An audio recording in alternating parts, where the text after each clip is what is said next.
नमस्ते दोस्तों, मैं हूं आपका कथाकार और आज मैं आपके लिए एक नई कहानी लेकर आया हूं।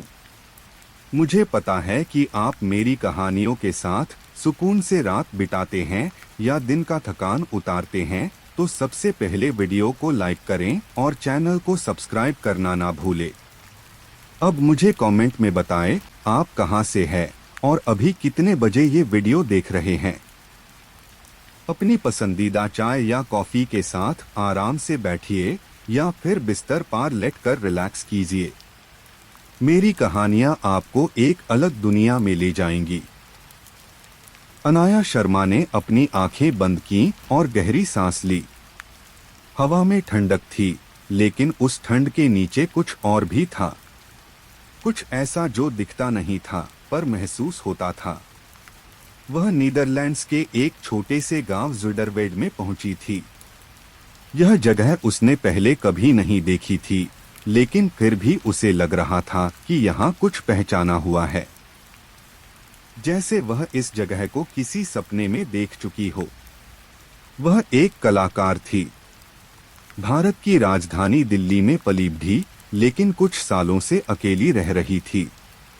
एक कला प्रतियोगिता में जीतने के बाद उसे यह मौका मिला था 6 महीने की आर्ट रेसिडेंसी एक पुराने डच मठ में, जो अब कलाकारों के लिए स्टूडियो बन चुका था।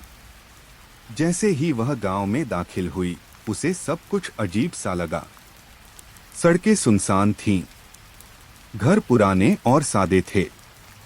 हर खिड़की पर मोटे पर्दे लटके थे, जैसे लोग अपने अंदर की दुनिया किसी को दिखाना नहीं चाहते। वह टैक्सी से उतरकर मठ के बाहर खड़ी हुई। सामने एक ऊंची इमारत थी, जिसकी दीवारें भूरे पत्थरों से बनी थीं। छत पर काई जमी थी और खिड़कियां लंबी और संकरी थीं। ऊपर एक घड़ी थी, जो शायद कई सालों से बंद थी। अनाया ने दरवाजा खटखटाया। कुछ देर बाद एक औरत ने दरवाजा खोला। उसकी उम्र 50 के आसपास रही होगी। चेहरे पर झुर्रियां थीं, लेकिन आंखों में कुछ कठोरता थी। तुम अनाया हो? उस औरत ने अंग्रेजी में पूछा। जी, अनाया ने जवाब दिया। मेरा नाम ईवा है, उस औरत ने कहा। मैं इस रेसिडेंसी की देखभाल करती हूँ। अंदर आ जाओ। अनाया ने अपना बैग उठाया और भीतर चली गई। अंदर का माहौल ठंडा था। दीवारें पत्थर की थीं और फर्श लकड़ी का। हर कदम पर एक हल्की सी आवाज गूंजती थी। दीवारों पर पुराने चित्र लगे थे, जिनमें अजनबी चेहरों के पोर्ट्रेट थे। ईवा उसे सीढ़ियों से ऊपर ले गई। तीसरी मंजिल पर एक छोटा कमरा था। ईवा ने दरवाजा खोला। यह तुम्हारा स्टूडियो है।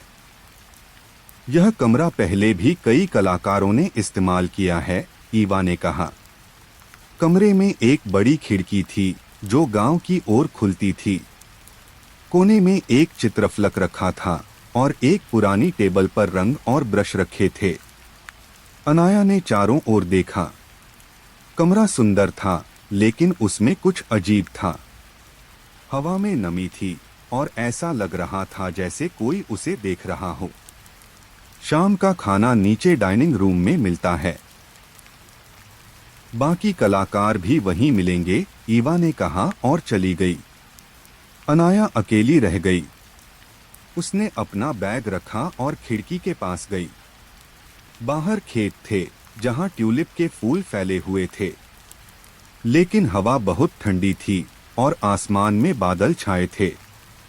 उसने अपनी डायरी निकाली और लिखा, नई जगह, नई शुरुआत, लेकिन दिल में एक अजीब सी बेचैनी है, जैसे कोई पुरानी कहानी दोबारा शुरू हो रही है। वह खिड़की से बाहर देखती रही। उसे उम्मीद थी कि इस जगह पर वह कुछ नया बनाएगी, कुछ अनोखा। लेकिन वह नहीं जानती थी कि यह जगह उसे सिर्फ कला नहीं, बल्कि अतीत का एक अंधेरा हिस्सा भी दिखाने वाली है। डाइनिंग रूम मठ की पहली मंजिल पर था। जैसे ही अनाया वहां पहुंची, उसे हल्की रोशनी और खाने की महक ने स्वागत किया। कमरे के बीच में एक लंबा लकड़ी का टेबल था, जिसके चारों तरफ 5-6 कुर्सियां रखी थीं। दीवारें मोटी थीं और खिड़कियां ऊंची। टेबल पर कुछ मोमबत्तियां जल रही थीं, जो पीली रोशनी फैला रही थीं। ईवा पहले से वहां बैठी थी। उसके सामने एक आदमी बैठा था, उम्र में करीब 30 के आसपास, लंबे बाल, पतला चेहरा और काले कपड़े पहने हुए। ईवा ने कहा, अनाया, ये नोहा है, एक म्यूजिक कंपोजर। ये पिछले साल से यहाँ रह रहा है। नोहा ने सिर हिलाया और एक हल्की मुस्कान दी। अनाया ने भी मुस्कुराते हुए कहा, हुलो। ईवा ने इशारा किया कि वह बैठ जाए। खाना परोसा गया, सूप, ब्रेड और सलाद। बातचीत कम थी। कोई ज्यादा सवाल नहीं पूछ रहा था। अनाया ने नोहा से पूछा, क्या ये जगह हर समय इतनी शांत रहती है? नोहा ने थोड़ा सोचते हुए जवाब दिया, हाँ। कुछ लोग इसे सुकून कहते हैं, कुछ लोग खालीपन। ये जगह जैसी है वैसी ही रहेगी। अनाया को उसका जवाब थोड़ा अजीब लगा, लेकिन उसने कुछ नहीं कहा। खाना खत्म होने के बाद सभी अपने अपने कमरों की तरफ लौटने लगे। अपने कमरे में आकर अनाया ने एक बार फिर खिड़की से बाहर देखा। अब अंधेरा पूरी तरह छा चुका था। ट्यूलिप के खेत दिखाई नहीं दे रहे थे, बस दूर दूर तक खालीपन था।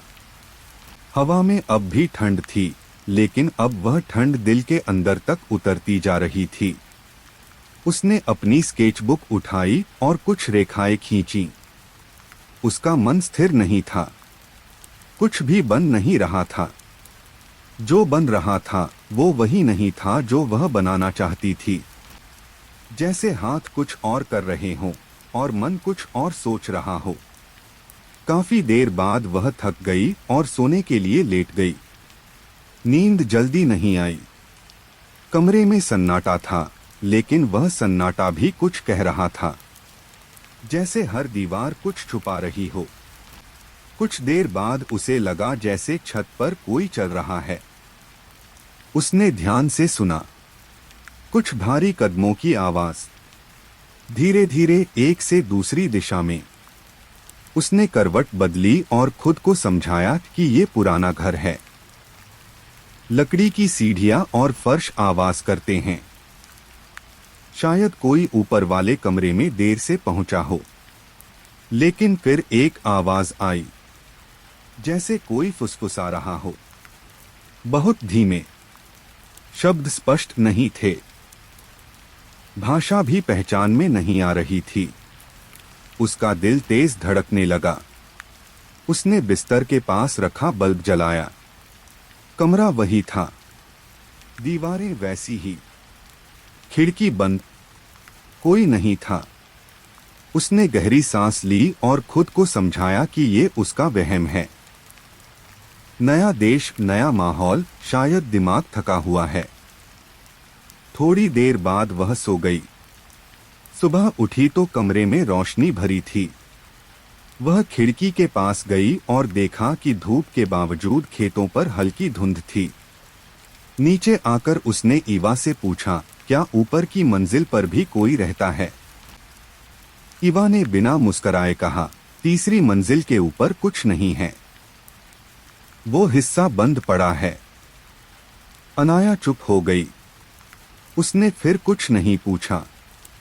दिन में उसने अपने स्टूडियो को ठीक से देखा। फर्श की एक लकड़ी ढीली थी। जब उसने उसे दबाया तो नीचे एक पुराना पेपर निकला। कागज पर कुछ लिखा था, डच भाषा में। वह उसे समझ नहीं पाई, लेकिन लिखा हुआ देखकर ऐसा लगा जैसे ये कोई चिट्ठी है या कोई नोट। शब्दों के नीचे एक तारीख थी, 19 मार्च 1882। इतनी पुरानी चिट्ठी यहाँ कैसे आई? क्या यह किसी पिछले कलाकार की थी या किसी और की? उसने वह पेपर संभालकर अपनी डायरी में रखा। शाम को उसने फिर स्केचबुक खोली। अब की बार जो चित्र उसने बनाया वह किसी स्त्री का चेहरा था। लंबे बाल, आंखों में गहराई और चेहरे पर दुख। जब उसने ध्यान से देखा तो वह चेहरा उसे खुद जैसा लगा। उसने चित्र बंद कर दिया। कोई जवाब नहीं था, बस सवाल थे, धीमे, छुपे हुए, मगर धीरे धीरे सामने आते हुए। उस रात वह सोई तो सपने में एक गलियारा देखा। लंबा, पत्थर का गलियारा। दीवारों पर ट्यूलिप के मुरझाए फूल टंगे थे। आगे एक दरवाजा था और उस दरवाजे के पीछे किसी की परछाई, जैसे कोई उसका इंतजार कर रहा हो। उसने आंखें खोली तो पाया कि उसका माथा पसीने से भीगा था। कमरा ठंडा था, लेकिन वह पसीने से लथपथ थी। सपना था, लेकिन शायद कुछ और भी। अगली सुबह अनाया की नींद जल्दी खुल गई। कमरे में हल्का उजाला था, लेकिन हवा अब भी भारी महसूस हो रही थी, जैसे खिड़कियों के बाहर कोई रुका हो, सांस रोके। उसने खिड़की खोली। बाहर खेतों पर धुंध जमी थी। दूर दूर तक कोई नहीं था, बस सन्नाटा, और उसमें कुछ छिपा हुआ। वह नीचे डाइनिंग रूम में पहुंची तो देखा नोहा वहीं बैठा था, कॉफी पी रहा था। अनाया ने हल्की मुस्कान दी और सामने बैठ गई।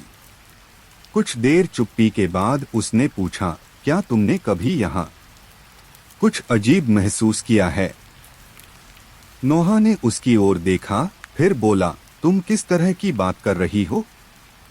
अनाया थोड़ी देर सोचती रही, फिर बोली, जैसे कोई छाया हो, कोई जो कमरे में नहीं है लेकिन फिर भी मौजूद है। नोहा ने सिर झुकाया। यह मठ पहले चर्च था, फिर स्कूल बना, फिर बंद हो गया। कहते हैं यहाँ एक लड़की थी, क्लारा, बहुत साल पहले। उसका चेहरा किसी ने नहीं देखा, लेकिन उसका नाम दीवारों में दर्ज है। क्या हुआ था उसे? अनाया ने पूछा। नोहा ने सीधा जवाब नहीं दिया। कोई नहीं जानता, बस इतना कि वो अब भी यहाँ है, शायद हर उस कलाकार के साथ जो यहाँ आता है। अनाया कुछ नहीं बोली।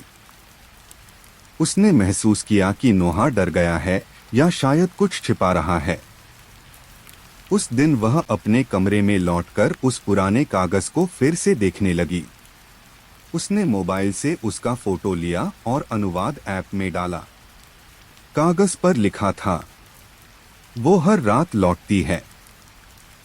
जब ट्यूलिप मुरझा जाते हैं तब वो फिर दिखती है। उसकी कहानी अभी पूरी नहीं हुई। नीचे नाम लिखा था, एलीन। कौन थी एलीन? क्या वह क्लारा की दोस्त थी या कोई और? उस रात जब वह सोने गई तो उसे फिर वही सपना आया। इस बार वह गलियारे में अकेली नहीं थी। उसके पीछे एक लड़की चल रही थी, हल्की सी सफेद ड्रेस, बिना जूते के और लंबे बाल। अनाया मुड़ी, लेकिन चेहरा नहीं देख सकी। लड़की बोली, तुम देख सकती हो मुझे?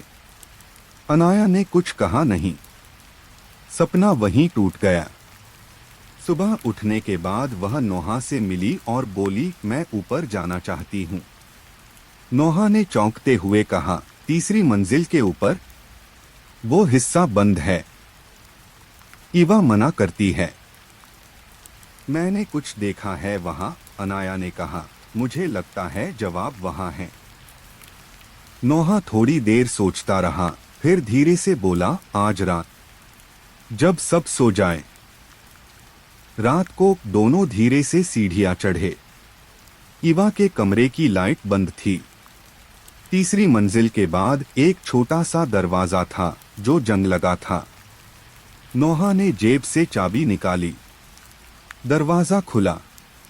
अंदर अंधेरा था। दीवारों पर धूल, लकड़ी की ताखें और पुराने फ्रेम पड़े थे। कमरे के कोने में एक टेबल थी जिस पर एक डायरी रखी थी।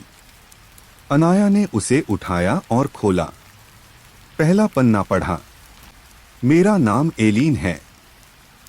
मैं और क्लारा यहाँ पढ़ते थे, लेकिन एक दिन वो गायब हो गई। कोई जवाब नहीं मिला, बस कुछ आवाजें, कुछ फुसफुसाहटें। पन्ने पलटते पलटते अनाया को एक चित्र मिला।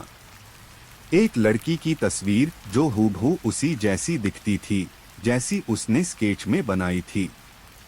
लंबे बाल, उदास आंखें। नीचे लिखा था, वो लौटेगी जब कोई उसे पहचान लेगा। अचानक पीछे से खड़खड़ाहट की आवाज आई।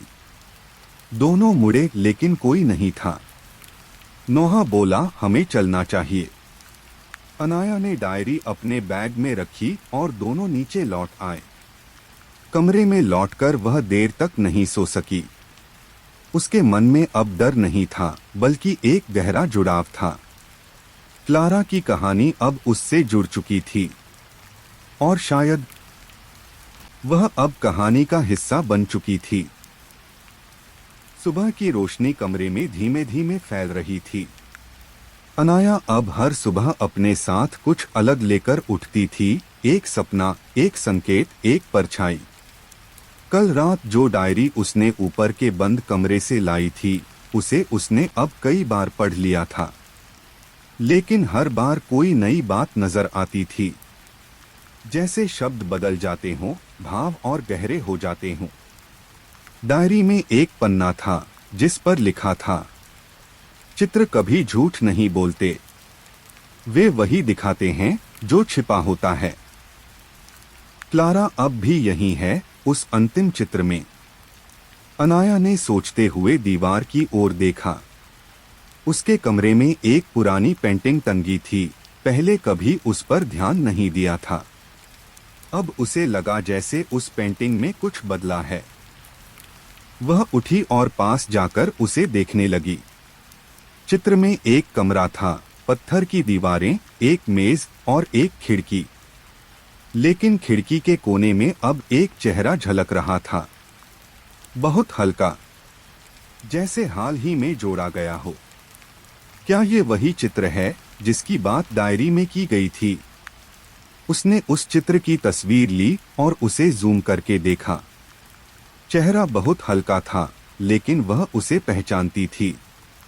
क्लारा। वही उदास आंखें, वही बाल। चित्र बदल रहा था। उसे यकीन नहीं हुआ, लेकिन फिर उसने अपनी पुरानी स्केचबुक देखी।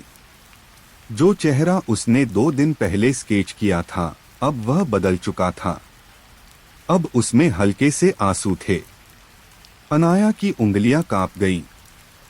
क्या क्लारा उसके जरिए किसी संदेश की कोशिश कर रही थी? उस दिन वह पूरे समय चुप रही। नोहा से मिलने भी नहीं गई।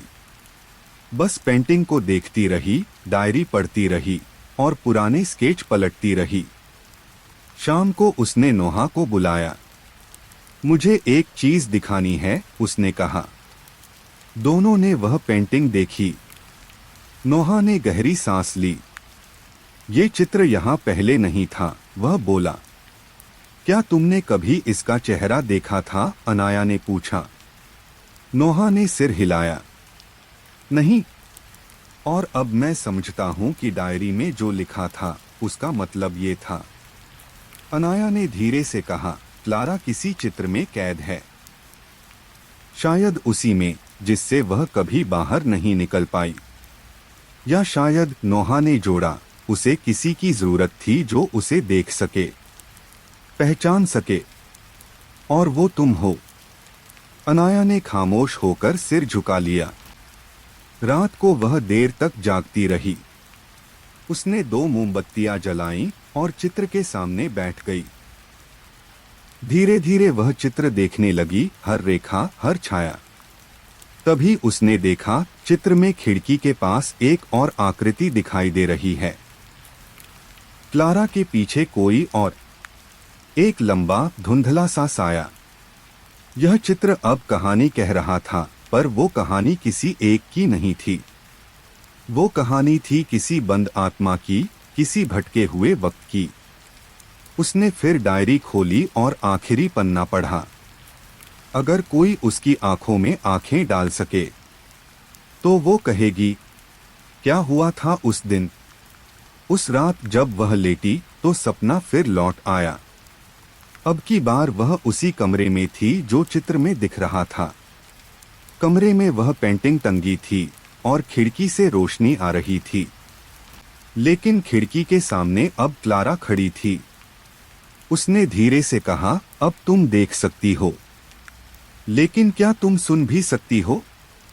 अनाया ने कहा, मैं सुन रही हूं। क्लारा की आंखों में आंसू थे। उसने कहा, वो मुझे नहीं छोड़ने दे रहा था। मैंने कहा, मुझे जाने दो, लेकिन उसने कहा, नहीं, यहां रहो हमेशा। कौन? अनाया ने पूछा, लेकिन क्लारा पीछे हट गई। उसने खिड़की की ओर देखा और वहां वही साया खड़ा था, लंबा, बिना चेहरा, बस एक परछाई। तभी सपना टूट गया। अनाया की आंख खुली, लेकिन वह पसीने में भीगी हुई थी। वह जानती थी अब क्लारा की कहानी अधूरी नहीं है। अब वह जानती है कि क्लारा सिर्फ किसी गलती का शिकार नहीं थी। वह एक कैद थी, एक आत्मा जिसे बांध लिया गया था किसी और के पापों से। सुबह जब वह नीचे पहुंची तो ईवा वहां पहले से मौजूद थी। ईवा ने बिना देखे कहा, क्या तुमने चित्र देख लिया? अनाया चौंकी। आप जानती थीं? ईवा ने कहा, यह मठ कई सालों से कलाकारों को बुलाता है, लेकिन सब नहीं देख पाते। जो देख पाते हैं वे वही होते हैं जो सुनना भी जानते हैं। और क्लारा? अनाया ने पूछा। ईवा ने एक कागज अनाया को दिया। उस पर बस 2 लाइनें लिखी थीं। जिसने उसे देखा वही उसे मुक्त कर सकता है। अनाया ने चित्र की ओर देखा। अब चित्र में सिर्फ खिड़की थी, क्लारा नहीं थी। चेहरा गायब था, लेकिन दीवार की सतह पर एक हल्का सा निशान था, जैसे कोई आंसू गिरकर सूख गया हो। अनाया अब जान चुकी थी कि क्लारा सिर्फ एक आत्मा नहीं थी, बल्कि एक कहानी की कैदी थी। लेकिन एक सवाल अभी भी अधूरा था, किसने उसे कैद किया? कौन था वह साया जो हर पेंटिंग में छाया की तरह दिखता है? उस सुबह उसने नोहा को डायरी का आखिरी पन्ना दिखाया और चित्र की बदली छवि के बारे में बताया। नोहा ने चुपचाप वह पन्ना पढ़ा, फिर बोला, शायद हमें अब उस जगह जाना चाहिए जहां क्लारा आखिरी बार देखी गई थी। अनाया ने पूछा, तुम जानते हो कहां? नोहा ने सिर हिलाया। यहां से थोड़ी दूर एक पुरानी सुरंग है। कहते हैं वहां कुछ छात्र छिपकर जाते थे। वहां की दीवारों पर पेंटिंग्स बनी हैं और कुछ निशान जो मिटाए नहीं जा सके। दोपहर के समय दोनों जंगलों के बीच बने एक पुराने पत्थर के रास्ते से नीचे उतरने लगे। चारों तरफ सूखे पत्तों की सरसराहट थी और हवा में हल्की नमी।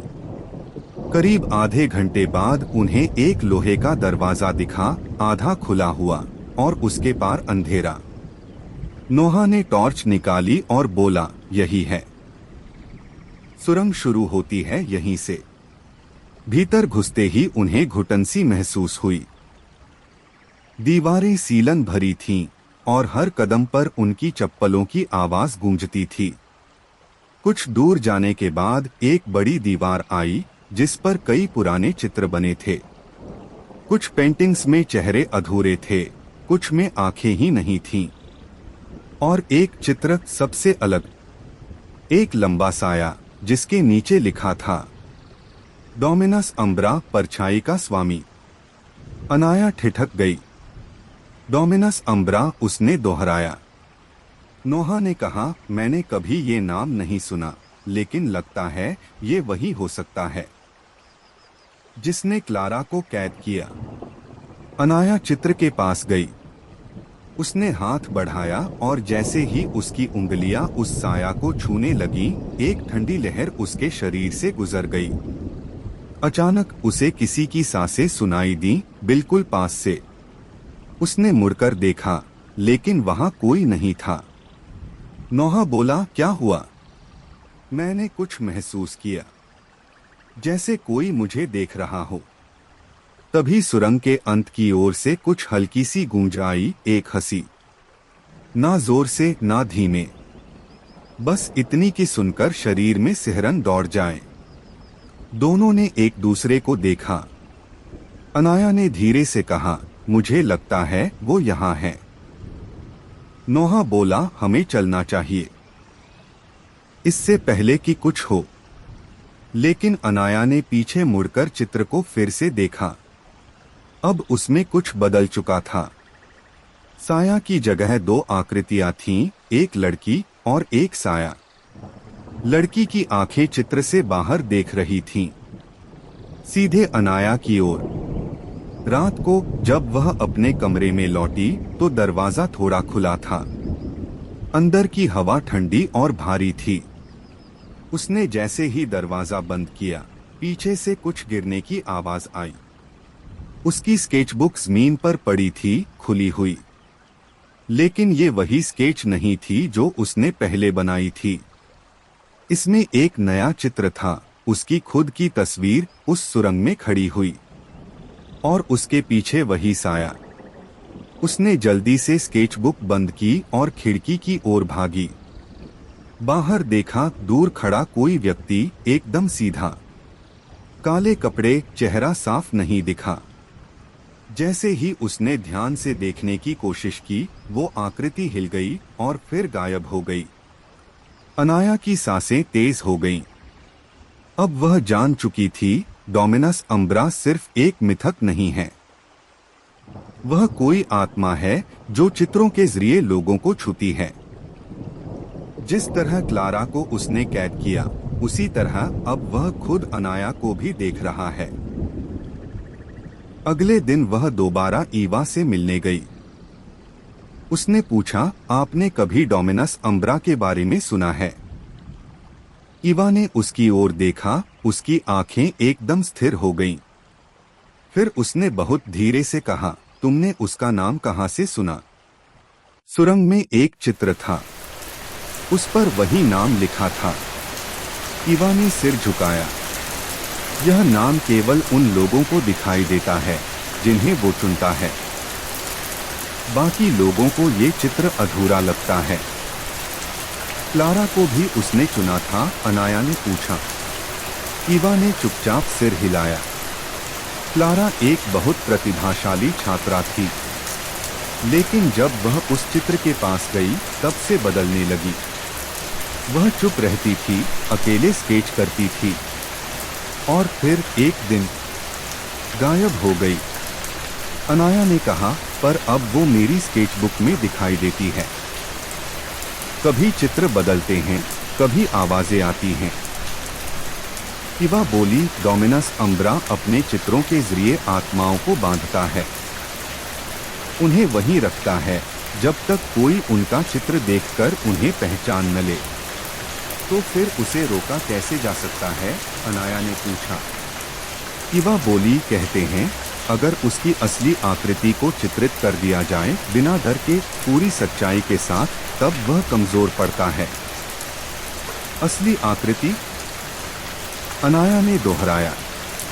हाँ, ईवा बोली, वह रूप जो उसने सबसे पहले किसी चित्र में दिखाया था। लेकिन उसे देखना आसान नहीं है। उसके लिए तुम्हें फिर उसी सुरंग में जाना होगा, अकेले, और उसे आमंत्रित करना होगा। अनाया थोड़ी देर चुप रही, फिर बोली, अगर क्लारा को मुक्त करना है तो मैं जाऊंगी। रात हो चुकी थी। मठ के चारों ओर सन्नाटा छाया था। अनाया अपने कमरे में बैठी थी, हाथ में स्केचबुक और चारकोल पेंसिल लिए। वह जानती थी कि आज रात उसे अकेले उस पुरानी सुरंग में जाना होगा। ईवा की बातें उसके मन में गूंज रही थीं। अगर तुम उसकी असली छवि बना पाओगी तो वह कमजोर हो जाएगा। अचानक हिम्मत बढ़ी। आधे घंटे बाद वह सुरंग के सामने खड़ी थी। दरवाजा खुला था, अंधेरा अंदर छाया हुआ था। उसने टॉर्च जलाई और भीतर कदम बढ़ाए। दीवारों पर धूल जम चुकी थी। धीरे धीरे वह उस जगह तक पहुंची जहां पहले वह साया वाला चित्र था। अब चित्र पूरी तरह खाली था। उसने स्केचबुक खोली, मोमबत्ती जलाई और चित्र बनाने लगी। पहली रेखाएं बनते ही सुरंग में ठंडी हवा चलने लगी। किसी ने धीरे से कहा, तुम मुझे देख नहीं सकती, पर मैं तुम्हारे पीछे हूँ। अनाया ने डर को दरकिनार किया। उसने पेंसिल उठाई और उस छाया का चित्र बनाने लगी। चित्र में वह लंबा, बिना चेहरे वाला साया उभरने लगा। आसपास की हवा और ठंडी हो गई। अचानक उसके पीछे हल्की सी आवाज गूंजी, लेकिन उसने मुड़कर नहीं देखा।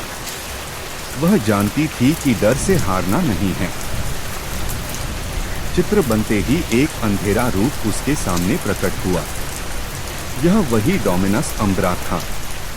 अंधेरे का साया, बिना चेहरे वाला, पूरी जगह में फैलता हुआ।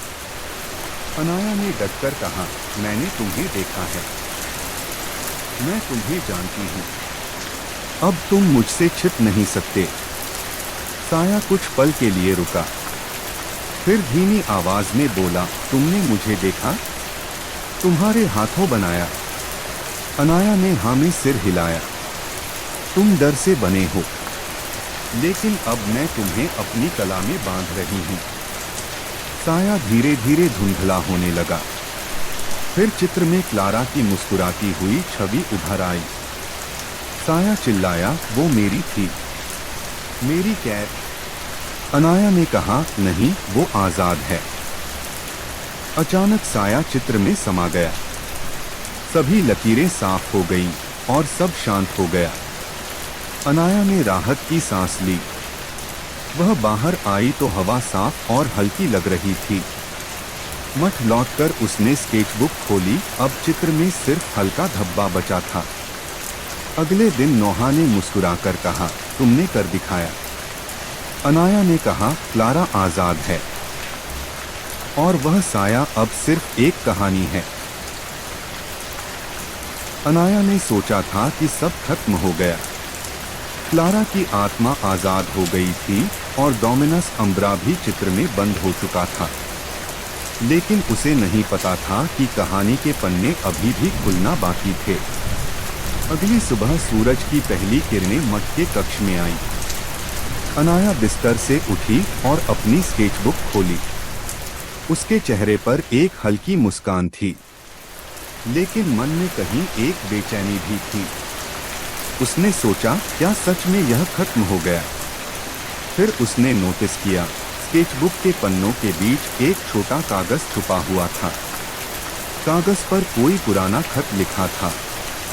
खत में लिखा था, अगर तुम पढ़ रही हो तो समझ लो कि मैं तुम्हारे सामने हूँ। पर यह कहानी यहीं खत्म नहीं होती। जिसने पीछे मुड़कर देखा वही सच्चाई जान पाएगा। डर के आगे बढ़ो। अनाया के हाथ कांपने लगे। यह खत कहाँ से आया और किसने लिखा? उसने तुरंत नोहा को फोन किया। नोहा, मुझे एक खत मिला है। इसमें लिखा है कि हमारी कहानी खत्म नहीं हुई। नोहा ने कुछ पल चुप रहकर कहा, यह खत वही हो सकता है जो डोमिनस अम्ब्रा छोड़ गया हो। क्या तुम मुझसे मिलने आओगे? मुझे तुम्हारी मदद चाहिए। कुछ घंटों बाद नोहा मठ पर आ पहुंचा। दोनों बैठकर उस खत को पढ़ने लगे। यह तो सच में धमकी जैसी लग रही है, नोहा बोला। लगता है डोमिनस अम्ब्रा पूरी तरह खत्म नहीं हुआ। अनाया ने कहा, मुझे फिर से सुरंग में जाना होगा, उस जगह पर जहां वह मुझे मिला था। नोहा ने चिंता जताई, अकेली नहीं जाना चाहिए, मैं भी तुम्हारे साथ चलूंगा। रात होते ही दोनों फिर से सुरंग की ओर चल पड़े। इस बार रास्ता ज्यादा अंधेरा और डरावना लग रहा था। सुरंग में घुसते ही दोनों ने महसूस किया कि कुछ बदल गया है। हवा में कुछ अलग सा था, जैसे कोई उनकी हर हरकत पर नजर रख रहा हो। आगे बढ़ते हुए वे एक बड़े कमरे में पहुंचे। कमरे की दीवारों पर नए चित्र बने थे, लेकिन ये चित्र क्लारा या डोमिनस अम्ब्रा के नहीं थे। ये थे अनाया और नोहा के खुद के चित्र। दोनों की आंखें चित्रों से बाहर देख रही थीं। अनाया की सांसें तेज हो गईं। तभी कमरे के कोने से एक आवाज गूंजी, धीमी और डरावनी। तुमने पीछे मुड़कर देखा है। अब मैं तुम्हारे करीब हूँ। दोनों ने घबराकर अपने टॉर्च की रोशनी कमरे के हर कोने में फैलानी शुरू की। अचानक एक तेज ठंडी हवा चली और कुछ चित्र फटने लगे। उन फटे चित्रों के बीच से एक काला साया निकला। यह डोमिनस अम्ब्रा था, लेकिन पहले से ज्यादा शक्तिशाली।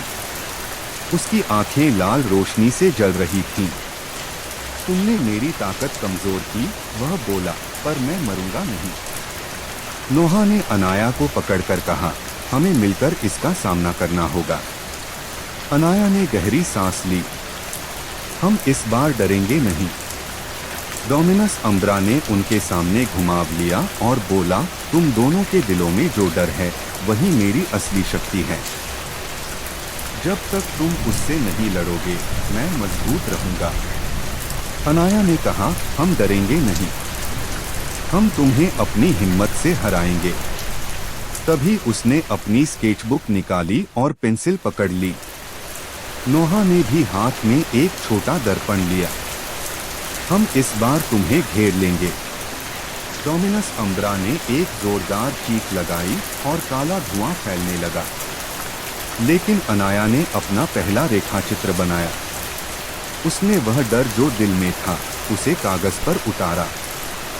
जैसे जैसे चित्र बना, वह साया कमजोर पड़ने लगा। नोहा ने दर्पण के जरिए प्रकाश उस पर चमकाया। धीरे धीरे डोमिनस अम्ब्रा की शक्ति कम होने लगी। अचानक वह जोर से गरजता हुआ छिटक गया और एक पल में वह गायब हो गया। सुरंग फिर से शांत हो गई। दोनों ने एक दूसरे की ओर देखा और मुस्कुराए। हम जीत गए, अनाया बोली। हाँ, नोहा ने कहा, क्योंकि हमने पीछे मुड़कर देखा और डर का सामना किया। डोमिनस अम्ब्रा के गायब होने के बाद सुरंग फिर से शांत हो गई थी। लेकिन अनाया और नोहा जानते थे कि यह केवल एक अस्थायी जीत थी, क्योंकि वह जो ताकतें उनकी कहानी में थीं, वे कहीं और भी गहरी जड़ें जमा चुकी थीं। मठ लौटकर दोनों ने सारी घटना मठाधीश को बताई।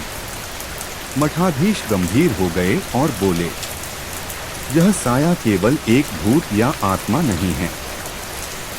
यह एक प्राचीन शक्ति है जो यहाँ की जमीन में छिपी है। तुम दोनों ने जो किया वह साहस की मिसाल है, लेकिन अब असली लड़ाई शुरू होती है। अनाया ने पूछा, असली लड़ाई मतलब? मठाधीश ने समझाया, यह साया डर और अनिश्चितता से जन्मा है। जब तक इन भावनाओं को पूरी तरह समझकर खत्म नहीं किया जाएगा, तब तक यह लौटेगा। उन दोनों ने एक दूसरे को देखा। अब डर को पहचानना ही पहला कदम था। अगले दिन अनाया और नोहा मठ की पुरानी पुस्तकालय में गए। वहां उन्होंने उस क्षेत्र की इतिहास और प्राचीन कहानियों को पढ़ना शुरू किया। एक पुरानी किताब में लिखा था कि कई साल पहले हॉलैंड के एक गांव में एक कलाकार ने अपनी सारी जिंदगी अपने डर को कला में बदला था। उसकी आत्मा आज भी वहीं कहीं है। और वही कलाकार था डोमिनस अम्ब्रा का असली रूप। तो यह साया कोई भूत नहीं बल्कि कलाकार की आत्मा है? नोहा ने पूछा। हाँ, और वह अपने डर की वजह से काला साया बन गया, अनाया बोली। हमें उसे समझना होगा, मठाधीश ने कहा, और उसके डर को दूर करना होगा। दूसरे दिन दोनों फिर से सुरंग में गए, लेकिन इस बार उनके साथ एक पुराना तांत्रिक भी था जो डर को पहचानने और उसे खत्म करने में मदद करता था। तांत्रिक ने कहा, यहाँ हर डर का एक रूप होता है और वह केवल तभी खत्म होता है जब हम उसे स्वीकार कर उसे प्यार से बदल दें। अनाया और नोहा ने एक दूसरे की आंखों में देखा। वे समझ गए कि यह लड़ाई केवल बहादुरी की नहीं, बल्कि समझदारी और प्यार की भी होगी। सुरंग में पहुंचकर उन्होंने अपनी अपनी डर की कहानियां बताई। अनाया ने अपने बचपन के डर को बताया, अकेलेपन का डर। नोहा ने अपनी असफलताओं का डर साझा किया। तांत्रिक ने उनके शब्दों को सुना और फिर कहा, अब जब तुमने अपने डर को स्वीकार लिया है तो वह साया कमजोर होगा। तभी फिर से वह काला साया सामने आया, लेकिन इस बार वह थोड़ा नरम लग रहा था। अनाया ने धीरे से कहा, हम तुम्हें डरते नहीं, हम तुम्हें समझते हैं। नोहा ने कहा, हम तुम्हारे बिना भी जी सकते हैं। साया ने उनकी बात सुनी और धीरे धीरे उसकी आकृति फैलने लगी, लेकिन इस बार उसके साथ एक उजाला भी था। तांत्रिक ने मंत्र पढ़ा और साया की छाया धीरे धीरे धुंधली हो गई। अंत में वह पूरी तरह गायब हो गया। सुरंग की दीवारें अब साफ और रोशन लग रही थीं। अनाया और नोहा ने एक दूसरे की तरफ देखा और मुस्कुराए। यह सच है, अनाया ने कहा, डर को समझना ही उसकी हार है। साया की छाया के गायब होने के बाद अनाया और नोहा के मन में एक नई उम्मीद जगी थी। वे सोचने लगे कि अब शायद यह खतरा पूरी तरह समाप्त हो गया है। लेकिन अतीत की परछाइयां कभी इतनी आसानी से खत्म नहीं होती। मठ में वापस लौटकर अनाया ने अपनी स्केचबुक निकाली। वह आज भी उन चित्रों को देख रही थी जो उन्होंने बनाई थीं। तभी मठाधीश ने दस्तावेजों से भरी एक पुरानी तिजोरी खोली। उन्होंने कहा, यहाँ हॉलैंड के पुराने कागज हैं। इनमें उस कलाकार की कहानी भी है जिसने अपने डर को साया बनाया। अनाया ने कागजों को ध्यान से पढ़ना शुरू किया। कहानी में बताया गया था कि वह कलाकार नाम था एडवर्ड वान हेल्मस्ट्रा। वह एक प्रतिभाशाली चित्रकार था, लेकिन अपने अंदर गहरे डर से जूझ रहा था। एडवर्ड ने कला के जरिए अपनी भावनाएं और डर व्यक्त करने की कोशिश की, लेकिन उसका डर इतना प्रबल था कि वह धीरे धीरे एक अंधेरे साये में बदल गया। कहानी के अंतिम पन्नों में लिखा था कि अगर कोई उसकी असली पहचान और दर्द को समझ सके तो उसकी आत्मा को शांति मिल सकती है। अनाया ने कहा, हमें एडवर्ड की कहानी को समझना होगा। हमें उसकी आत्मा तक पहुंच बनानी होगी। नोहा ने पूछा, पर हम कैसे जानेंगे कि वह कहाँ है? मठाधीश ने जवाब दिया, उसकी आत्मा सुरंग के सबसे पुराने हिस्से में छिपी हुई है। वहां वह अपनी असली पहचान छुपाए हुए है। दोनों ने तय किया कि वे फिर से सुरंग में जाएंगे, लेकिन इस बार एडवर्ड को समझने की कोशिश करेंगे, न कि लड़ने की। रात के समय वे सुरंग के गहरे हिस्से में पहुंचे। यह जगह पहले से भी अधिक सुनसान और रहस्यमयी लग रही थी। उनके कदमों की आहट से दीवारों पर धूल उठ रही थी। कुछ दूर जाकर उन्होंने देखा कि वहां दीवारों पर पुराने चित्र बने हुए थे। चित्रों में एक आदमी की तस्वीर थी, एडवर्ड वान हेल्मस्ट्रा। उसकी आंखों में गहरा दर्द और अकेलापन था। अनाया ने धीरे से कहा, एडवर्ड, हम तुम्हें समझना चाहते हैं। हमें बताओ कि तुम्हें क्या तकलीफ है। अचानक हवा थमी। दीवारों पर चित्र हल्के से चमकने लगे। एक गहरी लेकिन शांत आवाज आई, मेरा दर्द समझो, मेरा डर जानो, तभी मैं मुक्त हो पाऊंगा। नोहा ने कहा, हम तुम्हारे साथ हैं, तुम अकेले नहीं हो। अनाया ने अपनी स्केचबुक निकाली और धीरे धीरे एडवर्ड की असली तस्वीर बनाने लगी, न कि डरावनी साया, बल्कि एक इंसान जो दर्द में है। जैसे जैसे चित्र पूरा होता गया, सुरंग की दीवारें रोशन होने लगी। एडवर्ड की आवाज धीरे धीरे और साफ हुई, तुमने मेरी कहानी सुनी, मेरा दर्द जाना, मैं अब शांति की ओर बढ़ सकता हूँ। धीरे धीरे वह अंधेरा साया गायब होने लगा और एक शांत उजाले ने सुरंग को भर दिया। अनाया और नोहा ने महसूस किया कि यह अंत नहीं बल्कि शुरुआत थी। वे मठ लौटे, उनके दिल में उम्मीद और समझ की नई रोशनी थी। मठाधीश ने मुस्कुराते हुए कहा, सच्चाई और समझ की शक्ति सबसे बड़ी होती है। अनाया और नोहा की जिंदगी में अब एक नया अध्याय शुरू हुआ था। वे जानते थे कि उन्होंने एडवर्ड वान हेल्मस्ट्रा की आत्मा की कहानी समझ ली थी, लेकिन अभी भी कुछ रहस्य बाकी थे। उनके सामने अब एक आखिरी चुनौती थी, उस साये के पार जाकर उसकी पूरी सच्चाई को जानना। मठाधीश ने कहा, अब तुम्हें वह जगह ढूंढनी होगी जहां साया जन्मा था, जहां से उसकी आत्मा पहली बार मुक्त हुई थी। उनके पास एक पुराना नक्शा था। यह नक्शा हॉलैंड के एक दूरदराज गांव की ओर इशारा कर रहा था, जिसे विल्डरविंड कहा जाता था। दोनों ने तय किया कि वे अगले दिन उस गांव जाएंगे। सूरज की पहली रोशनी में अनाया और नोहा अपनी यात्रा पर निकल पड़े। गांव पहुंचने पर वहां का माहौल बिल्कुल अलग था। लोग शांत थे और हर चेहरे पर एक तरह की गंभीरता थी। गांव के बुजुर्गों ने उनकी बात सुनी और बताया, यहाँ एडवर्ड के परिवार की कहानी हर किसी को पता है, पर किसी ने कभी उसकी पूरी कहानी नहीं सुनी। उन्होंने बताया कि एडवर्ड बचपन से ही अलग था।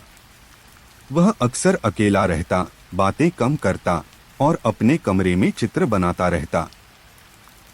उसके डर और पीड़ा की गूंज हर चित्र में साफ दिखती थी।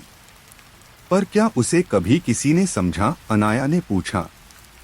नहीं, बुजुर्ग ने दुखी होकर कहा, उसके माता पिता भी उसे समझ नहीं पाए।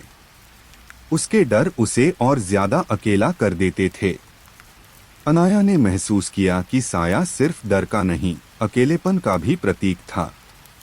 गांव के किनारे एक पुराना घर था, जहां एडवर्ड रहता था। वह अब वीरान था, लेकिन अंदर की दीवारों पर आज भी कुछ चित्र बने हुए थे। अनाया और नोहा ने घर के अंदर जाकर चित्रों को देखा। चित्रों में प्रकृति, खुशियां और एक बच्चा था जो डर के साये से लड़ रहा था। अचानक एक पुराना डायरी उनका ध्यान आकर्षित कर गई। अनाया ने उसे खोलकर पढ़ना शुरू किया। डायरी में एडवर्ड के मन के भाव थे, उसकी खुशियां, उसकी असफलताएं और उसका गहरा डर। उसने लिखा था, मैं अपने डर से भाग नहीं सकता, पर मैं इसे समझना चाहता हूँ। अगर कोई मुझे देख सके, मेरी पीड़ा समझ सके, तो मैं आजाद हो सकूंगा। अनाया ने कहा, यह वही बात है जो हमें करना है। उसे दिखाना होगा कि हम समझते हैं। नोहा ने सुझाव दिया, हम उसे चित्रों के जरिए दिखाएं कि डर के बाद भी जिंदगी सुंदर है। दोनों ने मिलकर उस दिन से सुरंग के चित्रों में बदलाव लाना शुरू किया। वे डर के साये के साथ साथ उजाले और आशा के चित्र भी बनाने लगे। जैसे जैसे दिन बीते, सुरंग की दीवारें बदलने लगीं। अंधेरा कम होने लगा और जगह पर उजाले के रंग फैलने लगे। एक रात जब वे चित्र बना रहे थे, अचानक हवा चली और एक हल्की आवाज आई, तुमने मुझे समझा, अब मैं तुम्हारे साथ हूं। अनाया और नोहा ने देखा कि डोमिनस अम्ब्रा की छाया धीरे धीरे बदल रही थी। वह अब डरावना साया नहीं, बल्कि एक नरम और शांत प्रकाश बन गया था। मैं अब तुम्हारा साथी हूँ, तुम्हारा साया, वह बोला, जो तुम्हें डर से लड़ना सिखाएगा। अनाया ने मुस्कुराते हुए कहा, हमारे अंदर जो डर है, वह हमें मजबूत बनाता है। हमें डरना नहीं चाहिए। नोहा ने भी कहा, साया अब हमारा हिस्सा है, लेकिन हमें उसकी शक्ति से डरना नहीं। उस दिन से मठ की सुरंग केवल डर की जगह नहीं रही, बल्कि एक ऐसी जगह बन गई जहां डर को समझा और स्वीकारा जाता था। अनाया और नोहा ने वह कहानी पूरी दुनिया को सुनाने का निश्चय किया, क्योंकि वे जानते थे कि डर को पहचानना और उससे लड़ना जीवन की सबसे बड़ी जीत है। अनाया और नोहा ने मठ लौटकर अपनी पूरी कहानी मठाधीश और गांव के लोगों को सुनाई। वे जानते थे कि उन्होंने डर को समझकर उसे परास्त किया है, लेकिन यह जीत केवल उनकी नहीं थी, यह उन सभी की थी जो अपने भीतर के साए से जूझ रहे थे। मठाधीश ने कहा, सच्चाई यह है कि हर व्यक्ति के अंदर एक साया होता है, पर जो इसे समझता है और उससे लड़ता है वही सच्चा विजेता होता है। अनाया ने महसूस किया कि यह कहानी खत्म नहीं हो रही, बल्कि जीवन के नए अध्याय शुरू हो रहे हैं। दोनों ने मिलकर मठ में एक छोटी सी जगह बनाई जहां लोग अपने डर की कहानियां साझा कर सकें। इस जगह का नाम उन्होंने रखा साया केंद्र। यह केंद्र सभी के लिए था जो डरते हैं लेकिन जीतना चाहते हैं। धीरे धीरे साया केंद्र एक उम्मीद की किरण बन गया। लोग यहाँ आते, अपने मन की बातें करते और एक दूसरे की मदद करते। अनाया ने अपनी स्केचबुक को खोला और उन सभी चित्रों को देखा जो डर और उम्मीद की कहानियां कहते थे। हर चित्र एक नई कहानी बताता था, एक नई जीत। नोहा ने कहा, हमने डर को दोस्त बना लिया है। हाँ, अनाया मुस्कुराई, और अब हम जानते हैं कि डर से भागना नहीं, बल्कि उससे सामना करना ही जिंदगी है। समय बीता। मठ और गांव दोनों में बदलाव आने लगे। लोग अपने डर को पहचानकर, उसे समझकर आगे बढ़ने लगे। एक दिन अनाया ने सुरंग के उस पुराने हिस्से को देखा जहां पहली बार साया ने उनका सामना किया था। अब वह जगह शांत और रोशन थी। एक नई ऊर्जा वहां महसूस हो रही थी। वह सोचने लगी, यह सिर्फ डर की कहानी नहीं, बल्कि जीवन की कहानी है। हर परछाई के पीछे एक उजाला होता है, बस हमें उसे ढूंढना होता है। मठाधीश ने कहा, तुमने जो किया है वह बहुत बड़ा काम है। अब यह कहानी हजारों दिलों तक पहुंचेगी और हर कोई अपने डर से लड़ना सीखेगा। अनाया ने जवाब दिया, यह सिर्फ शुरुआत है। हमारी कहानी का असली मकसद यही है, लोगों को डर से लड़ने की हिम्मत देना। और इस तरह हॉलैंड के उस छोटे से गांव से शुरू हुई कहानी दुनिया के कई हिस्सों में फैलने लगी। जहां कहीं भी डर था, वहां उम्मीद की किरण जगी। जहां कहीं भी साया था, वहां उजाले ने जन्म लिया। अनाया और नोहा ने अपनी जिंदगी में वह सब पाया जो वे चाहते थे। शांति, समझ और सबसे बड़ी बात, हिम्मत। तो दोस्तों, ये थी आज की कहानी। उम्मीद है आपको ये सफर पसंद आया। कमेंट में जरूर बताएं कि आपको कहानी कैसी लगी और कौन सा हिस्सा सबसे दिलचस्प था। अगर आपने अभी तक वीडियो लाइक नहीं किया या चैनल सब्सक्राइब नहीं किया तो अभी कर लीजिए। अगली कहानी के लिए तैयार रहिए। तब तक अपना ख्याल रखिए और मुस्कुराते रहिए। नमस्ते।